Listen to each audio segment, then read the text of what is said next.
Alright, so there's a lot of things I've been thinking that I'd like to talk about this evening, but I'm just gonna talk about whatever. And right now I'm gonna talk about my hair because I haven't washed it in just about a week, and I was pretty much wearing braids most of the time. And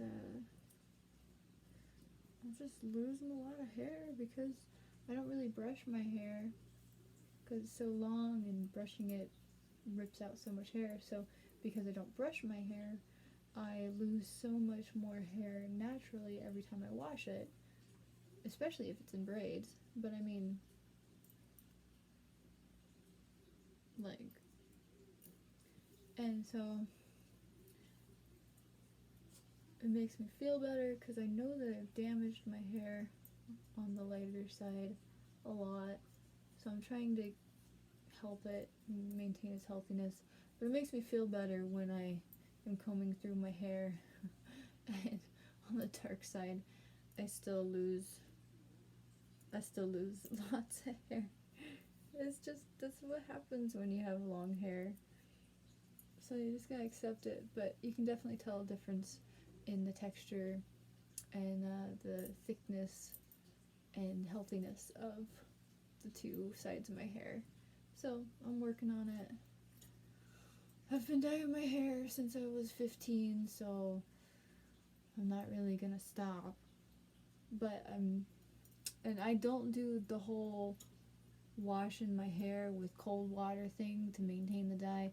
Sorry, I don't like to be cold. I'm not gonna wash my hair in cold water. I'm not gonna put my body in cold water.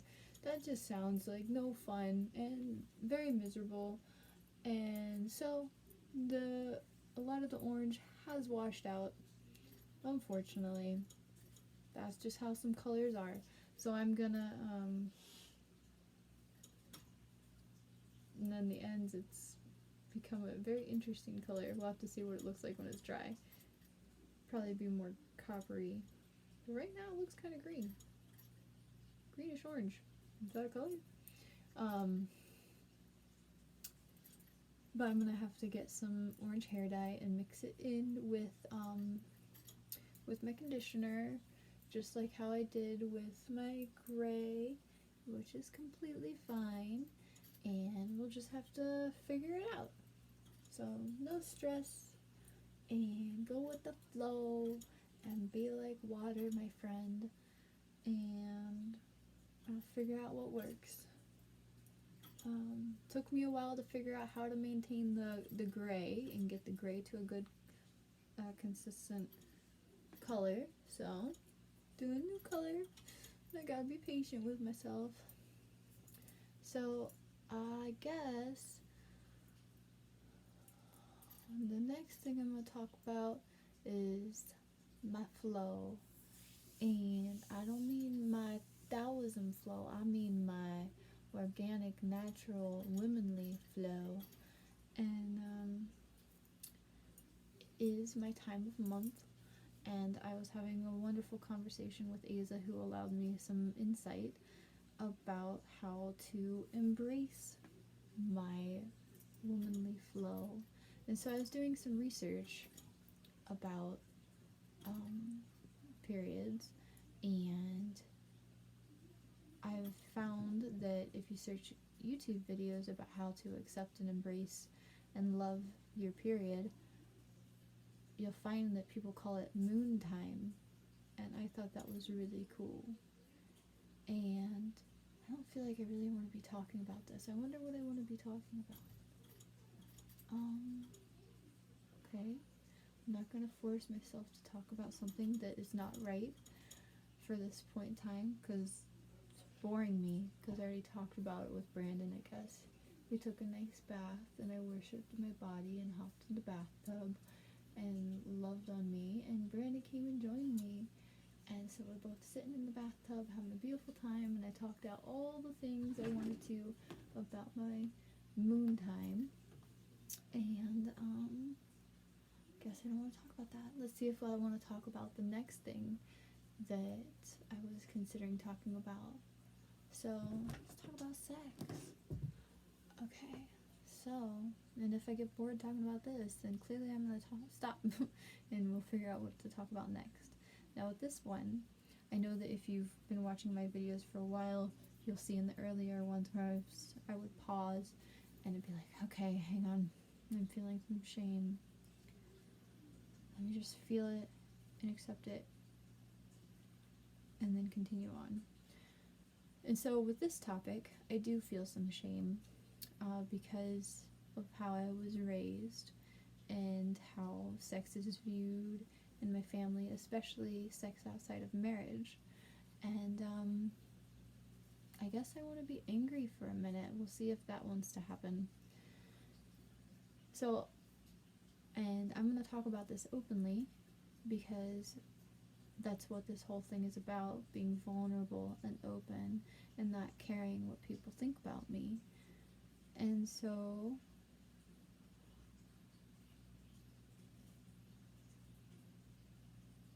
I don't need to feel shame for talking about my sexuality and my sex life.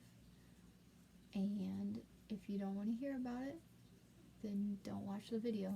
And if you keep watching, then that's your own choice, and your own feelings are your own perspective. And that's completely fine and valid, but that doesn't mean that I need to take it personally, because whether or not you hear about my sex life doesn't change the fact that it exists, and I am a sexual human being. So whether or not you hear about it doesn't change it at all. Which is kind of interesting, that because someone can know about something changes the entire perspective of like, oh my gosh, these people know about it. But it's there anyways, like, who cares? Relax your snacks. JMFU. I don't feel like being that hostile tonight. Not that I'm being hostile, I'm just being honest and vulnerable. So, I have had 3 sexual partners in the duration of my life, and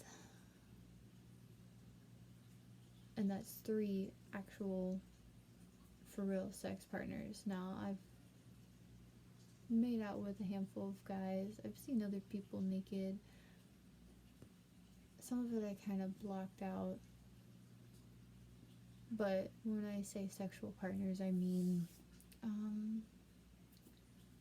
for real, the penis and the vagina. At least for me.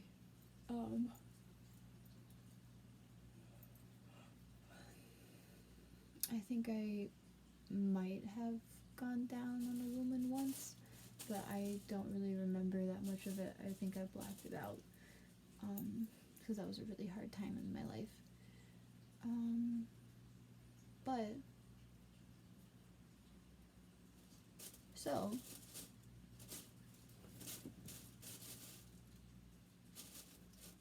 what are you doing, Brett? Oh, she's getting in a plastic bag. So I think I want to complain more about marriage, maybe. We'll see if that comes out. But why are you looking at me like that, Moog? What's going on? How anyone could have neglected and abandoned Mowgli is beyond me.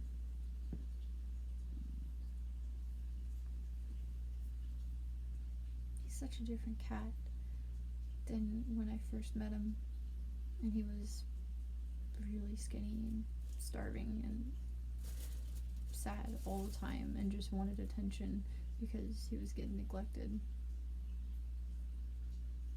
And now he's just so different now that his needs are met. It's interesting how when he's not in survival mode, he's like just so calm and so quiet. So You see my caterpillar? Oop.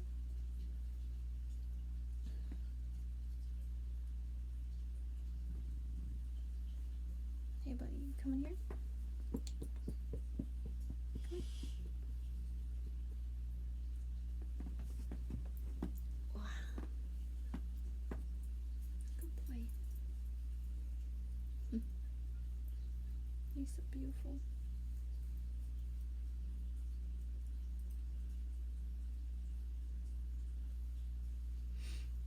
So I think it's interesting how I was raised and how I grew up viewing sex is that you don't have sex until your wedding night, day, whatever, until you get married. And so sex was viewed as something holy and sacred. And the way that caused me to view sex, that anything that I did as a teenager I felt guilt and shame for, and I rejected myself, and it was just like, why? Because it's so natural and human for people to have sex drive. But then in Christian households, they try and squish it out of you, and you don't talk about it. At least in my household. And it's just something that you don't talk about. Why? Why are people so embarrassed to talk about sex?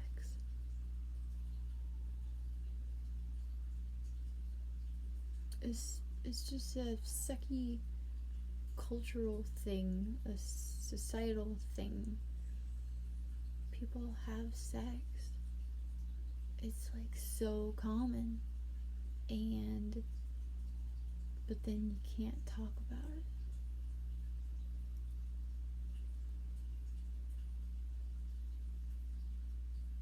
People are breaking down those walls and those barriers, and that's really cool. But for me, I grew up not having sex, like, until I was married. And I got married at 21. And it was this thing that I saved and set aside. I didn't even have oral sex until I think it was like a week before I got married, and me and Josh did it.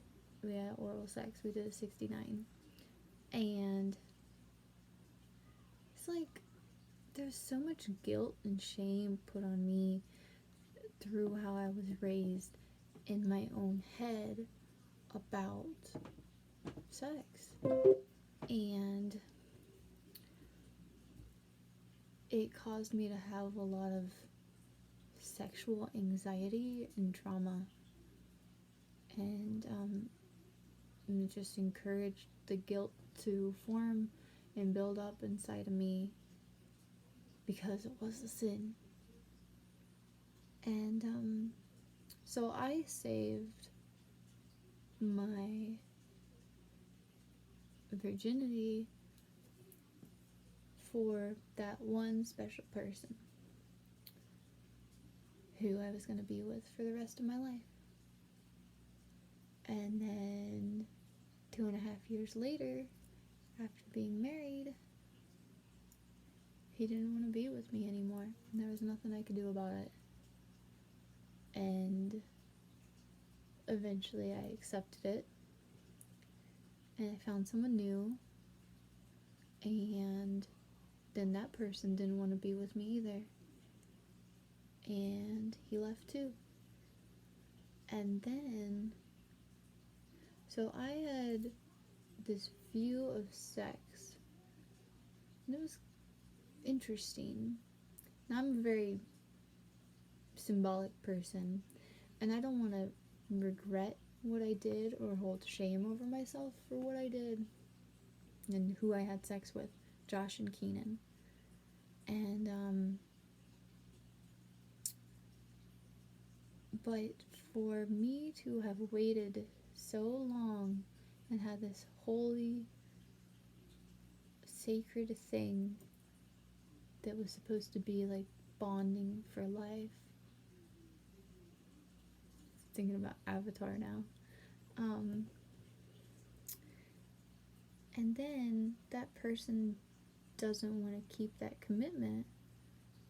I held off 21 years of my life. And of course, I mean, I don't think that most children want to have sex. I think that's more of a teenager thing. So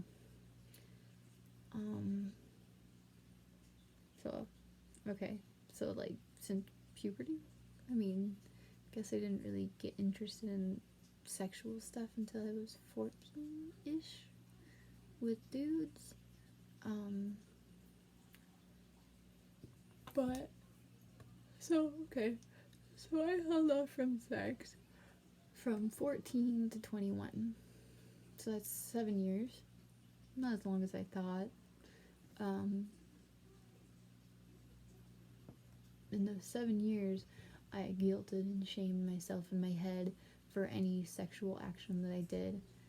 And I was like, oh my gosh, it feels good, but I'm being so bad, and my parents would be so upset, and I should feel bad about the fact that I want to do these things, and then I need to set boundaries, and I need to make sure I control myself, I need to be careful, and this and that and this. And then constantly feeling like, oh my gosh, I went too far, I shouldn't have done that, oh, I should feel so bad about what I did.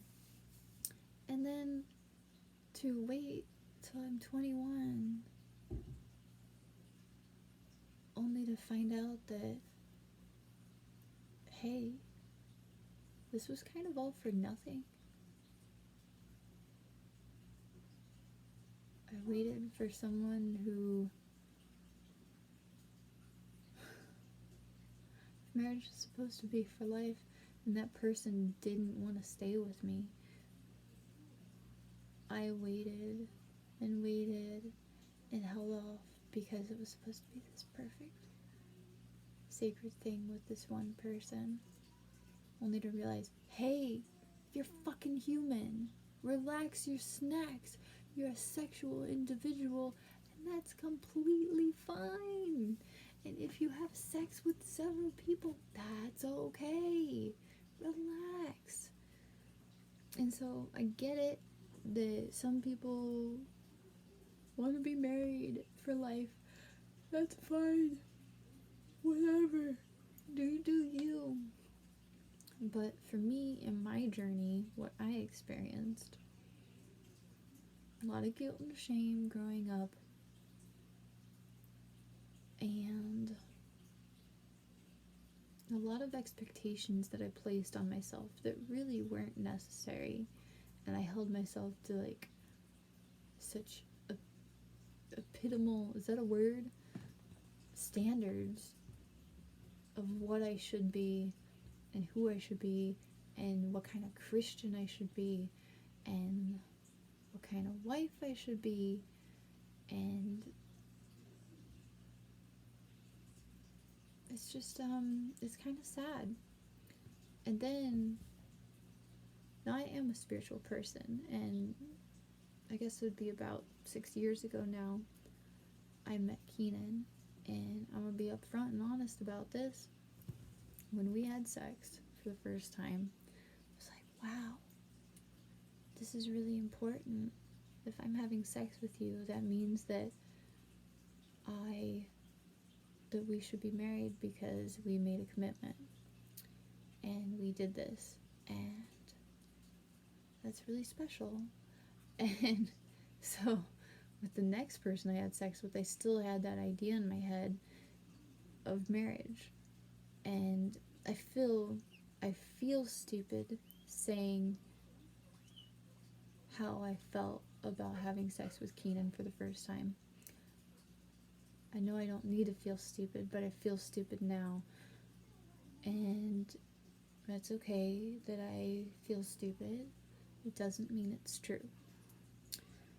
But I am embarrassed about saying that. But that's okay. Embarrassed is just another emotion. And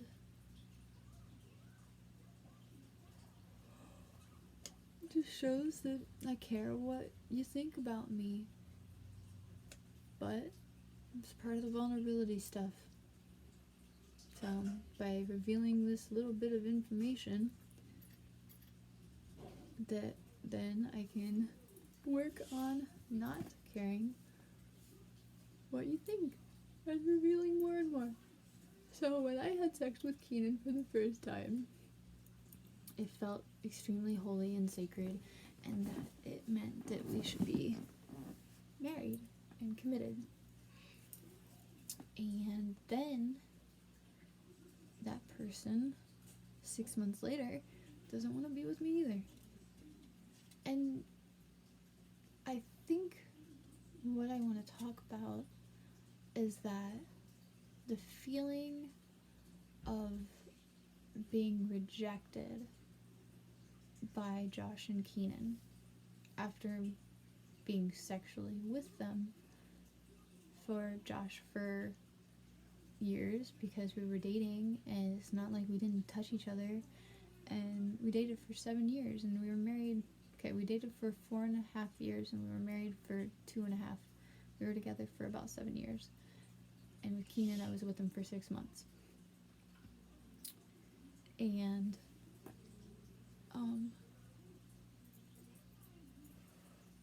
when I was in the shower earlier, I was thinking about how terrible it felt when Josh didn't want to be with me anymore, and he was rejecting me and wanted me out of his life, and he refused to sleep in the same bed with me.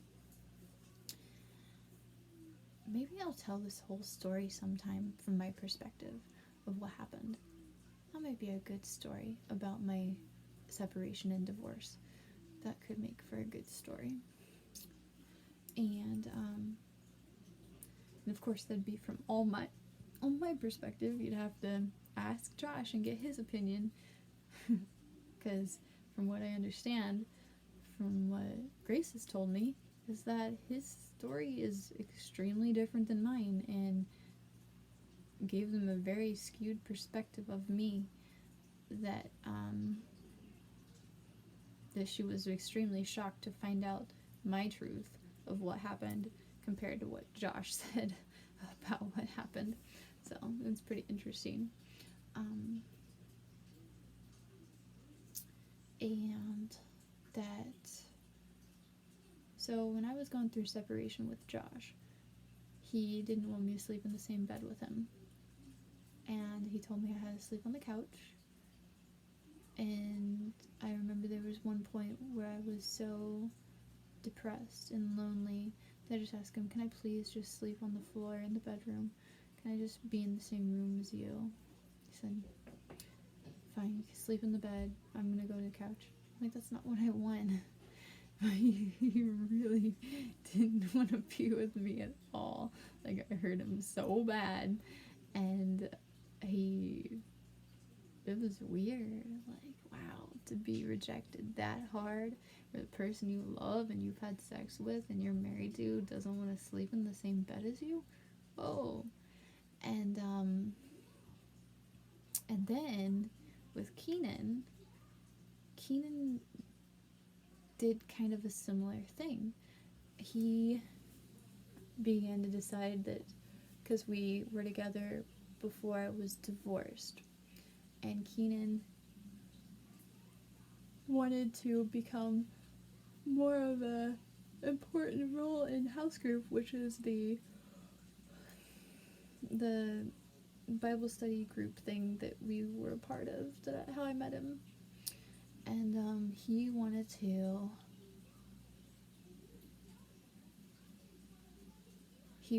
kind of become a leader of the group, or of one of the groups or whatever, but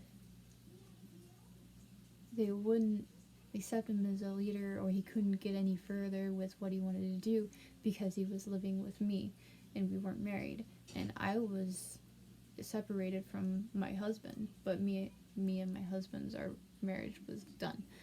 I just wasn't divorced yet. But so, because I wasn't divorced yet, Keenan decided that he felt called by God that he needed to, he stopped having sex with me, and guess because he felt a lot of guilt and shame. I don't know. I mean, he told me he's a psychopath, a functioning psychopath. So can psychopaths feel guilt and shame, or what was going on? Or did he just want to work his way up in the leadership position stuff? But he told me that he didn't want to have sex anymore, and he stopped wanting to touch me, and then he stopped sleeping in the same bed as me, and he started sleeping on the couch, and if I ever came over there to cuddle or kiss or anything, he would be like, no, you need to go back over to the bed, and he would like refuse to touch me. And so I was being rejected again, and then eventually he told me that we needed to break up, and like, holy crap, like, it's just interesting that I've been rejected so much in relationships, but there's been not that many times where I've been the one to break up with someone. So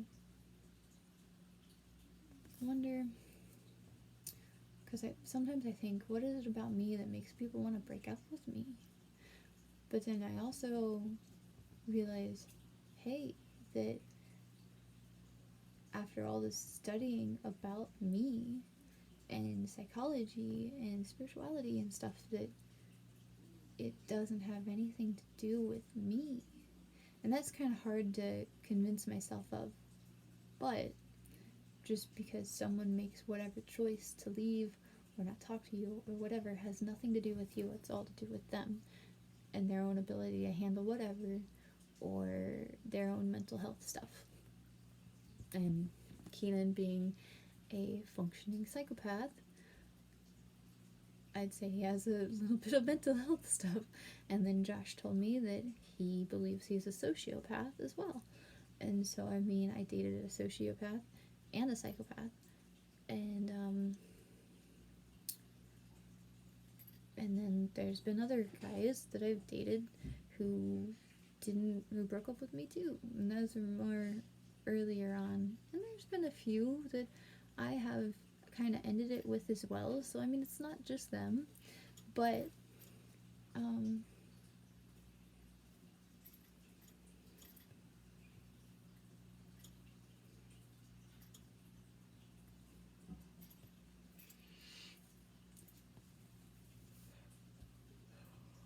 maybe it's just that I have such a, an idea in my head that I'm so rejectable, and that, so when someone does reject me, that it becomes like a big deal, and I remember it.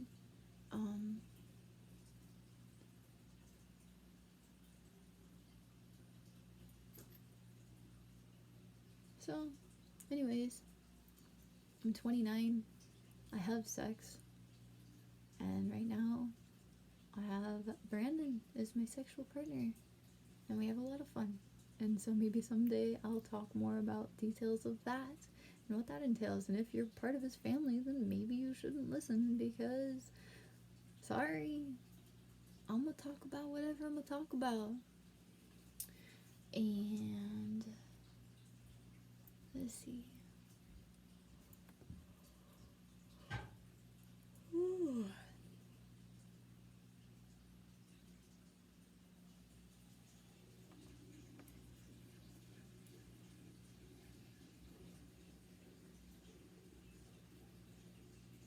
Can you hear him peeing?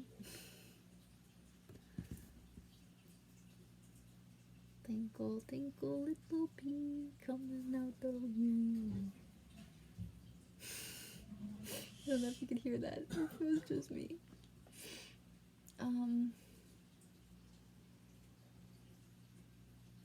Guess that's enough for now.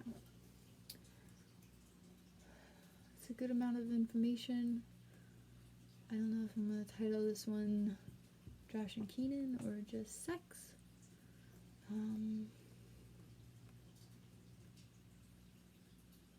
guess I could title it breakups? Nah. Rejection from exes? Nah. Maybe it should just be sex. Stigmas on sex.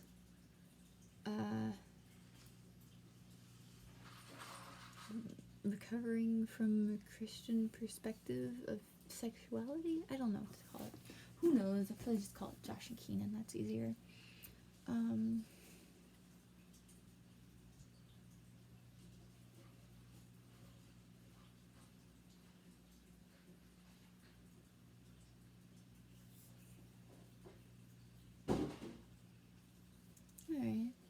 I think that's enough for now. There's a lot of things going through my head. And I'm glad that I was able to open up enough to talk about this. And talk openly. And communicate.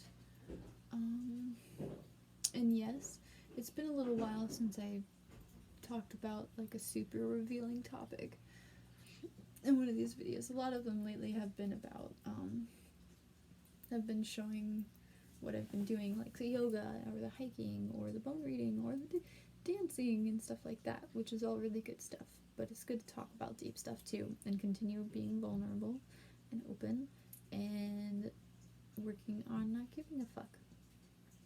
So be sure to like and subscribe if you want to hear more about sex and juicy, sexy stuff. Alright, good night.